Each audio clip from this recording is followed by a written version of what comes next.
Welcome to the deep dive. Okay, let's set the scene. The Oval, London, August 1st, 2025. It's day 2, the 5th and final test between India and England. There's this real buzz around the ground. Always is for a decider at the Oval. Exactly. And India, they finished day 1 at 204 for 6. You know, decent platform. Looked okay on paper, didn't it? Poised, you might say. Poised is the word. Everyone's thinking, right, how many can they add? Can they get past 300, 350?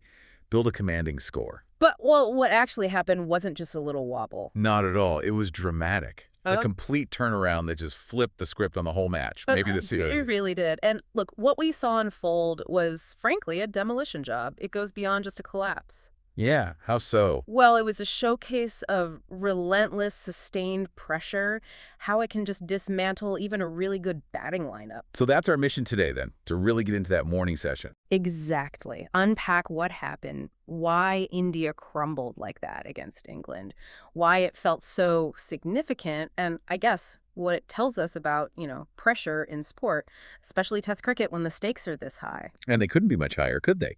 The Anderson-Tendulkar Trophy series locked at 2-all. Everything riding on this game. India resumed thinking, right, let's put our foot down. But England's bowlers, they had very different ideas. Completely different. They turned what should have been a consolidation phase into, well, an absolute rout. Sent shockwaves, really. And the speed of it, that was the thing. Astonishing. I mean, within the first 20 minutes, maybe half hour of day 2, India's hopes of adding anything substantial just evaporated. Gone. It started with Karun Nair and Washington Sundar. Key wickets, falling quickly. And that just triggered it, didn't it? The rest of the tail. Like dominoes. A proper tail-end collapse. It wasn't just, good bowling beating bad. It felt psychological. Once 1 or 2 went. The belief just drained away. Precisely. Very little resistance after that. And when you say swift and decisive, I mean, the numbers are stark. India bowled out for 224. Let that sink in. 224. They started the day, 204 for 6. Looked relatively stable, maybe a partnership away from safety. And then suddenly, bang, all out 224. Those last 4 wickets, yeah, they went down for just 20 runs. 20. It wasn't just a bit fragile. It was, well, brutal. A complete exposure of that lower order against England's pace. Just relentless, wasn't it? The pressure built, and then snap. It did. But, amidst all that chaos, Karun Nair's innings really does stand out. 57 he made. Top score. And a hard-fought 57 at that. You have to remember his story, too. This was his comeback test after, 7 years out? Incredible story. The guy who scored that triple century on debut, 303 not out, back in 2016. Right. And he hadn't just been sitting around. He'd earned this recall. Absolutely. Consistent domestic form, piled on the runs, 863 in the Ranji Trophy, that double 100 for India A earlier in the year. He really put the work in, showed he deserved another shot. But that's the sort of cruel irony of cricket, isn't it? Despite his effort, that battling 57. Yeah. His dismissal to Josh Tongue, it just seemed to open the floodgates. It exposed how vulnerable the rest were. He was the anchor. Once he went, the ship started sinking fast. Accelerated the whole collapse. It really did.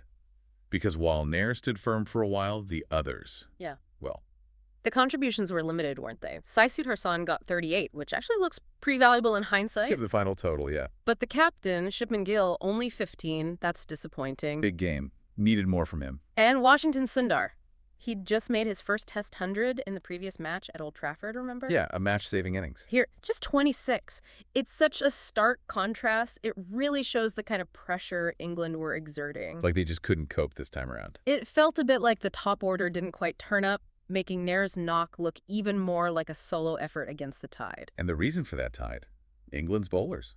Simple as that. A proper masterclass. Gus Atkinson and Josh Tongue. They weren't just taking wickets, they were, systematically dismantling India's innings. The architects of the whole thing. Atkinson especially. What a performance from him. 5 for 33, his figures, in just over 21 overs. His first 5-wicket haul in Test cricket.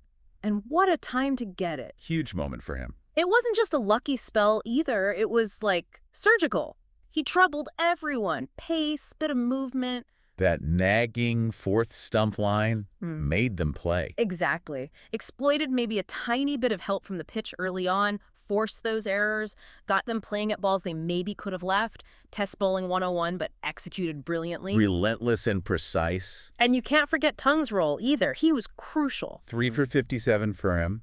And he got the big one, didn't he? Karun Nair. That was the key wicket, arguably. Their combined effort just broke India's back. You could almost feel the momentum shift with every ball they bowled. Atkinson found that rhythm. And Tung kept the pressure on from the other end, picked up vital wickets.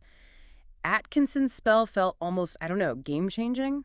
Just devastatingly accurate. All right, so India all out for a pretty modest 224.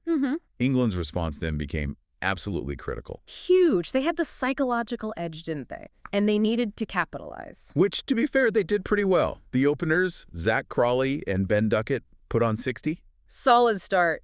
Exactly what you want after your bowlers have done the hard work, laid a foundation. Crawley looked good, didn't he? Took the attack to India a bit, scored a quick 52. Showed that positive intent right away, didn't want to let India's bowlers settle. Duckett added 22 before Siraj got him, but like you said, the platform was there, confidence booster. Then Ollie Pope came in, made 22 before Prasidh Krishna got him out. But the key thing was who was there at the close of play. Joe Root, 10 not out. Harry Brook, 4 not out. They just steadied things. Made sure there were no late slip-ups. England ended day 2, 148 for 3. Trailing by only 76 runs. Very strong position. Commanding even. Especially with Root and Brook, 2 quality players, set to resume. The advantage feels firmly with England now. And if you zoom out, look at the series context, this collapse is massive. Huge implications. Anderson Tendulkar Trophy, 2-2, winner takes all. India needed a win, or at least a big first-inning score to control the game. Being bowled out for 224? Well, it puts them seriously behind the 8 ball. Massively on the back foot. And think about the contrast with Old Trafford just the week before. Right, that was a draw, but India batted brilliantly to save it. Sundar got 100, Jadeja got runs. They showed real grit. Mental toughness under pressure. But here at the Oval, a complete reversal. A significant drop in form just when it mattered most. Makes you wonder, doesn't it, what changed? Mentally, tactically, bit of both. Could be. And historically, this score, 224. It's actually India's lowest total here at the Oval since way back in 1979. Wow, really? Since 79? Yeah, when they got 196. And it's their second lowest against England in England since 2014. That puts it in perspective. Especially because the Oval is usually considered a pretty good track for batting, right? Generally, yes. Offers decent bounce, encourages stroke play later on, so it really does underline how well England bowled. Exceptional bowling. Maybe combined with a bit of a mental lapse from India. Potentially. It wasn't just the pitch doing tricks. And looking ahead, day 3. The forecast is clear. No rain expected. Full day's play, setting the stage for potentially a series-deciding day of cricket. India's bowlers. Yes. Bumrah, Siraj. Yeah. They need something special, don't they? A Herculean effort, really, to somehow restrict England's lead and claw their way back into this match. It's not just about skill now, it's about their own psychological response after watching the batting fold like that. Can they find that fire? That's the big question. So this deep dive into day 2, it really just highlights that incredible momentum shift you can get in Test cricket, sometimes in just a session or 2. India looked okay, then suddenly they're under immense pressure from England's pace attack, and they just faltered. Spectacularly. Leaves them in a really tough spot in a match that means everything. It's such a mental game, isn't it, that battle between bat and ball? Absolutely. So day 3 is shaping up to be a proper nail-biter. A real test match cliffhanger. Makes you think, though, what does it actually take for a team to bounce back from that kind of setback, especially in a decider? Is it tactics? A moment of individual brilliance? Or just a complete shift in mindset? And how do those individual stories fit in? Like Karun Nair's comeback, battling away even as the team struggled around him. Or Gus Atkinson's breakout spell that completely turned the game on its head. How do those moments weave into the bigger picture of a match that could define the whole series? I mean, what stands out to you when you see momentum swing so drastically like that in just one day? And what lessons are there, maybe even beyond cricket, about handling that kind of pressure when everything's on the line?